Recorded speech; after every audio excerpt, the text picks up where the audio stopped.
Okay, yeah, this looks fine. I look nice.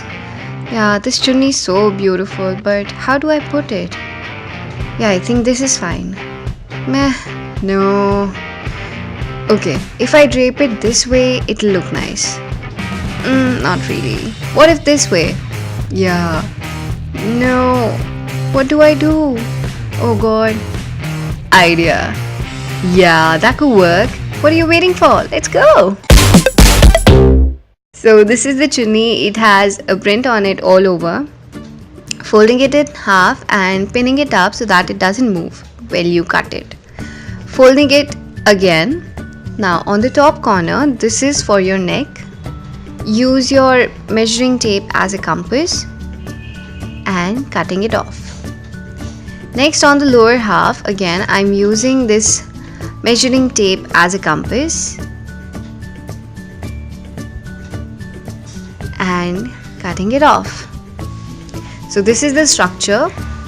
Now on the neck and the lower curvy part, you have to hem it. Now you can stick it, stitch it, whatever you want. I am using fabric glue to stick it. I'll do the exact same thing on the lower half as well.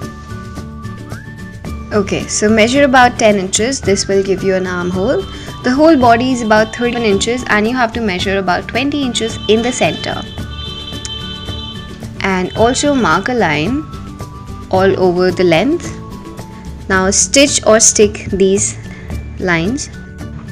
So if you don't like this lace, remove it. Add another lace on it. And that's it. It's done. The kurta is ready. And this is how it'll look. Okay, I have a party to go to. Bye.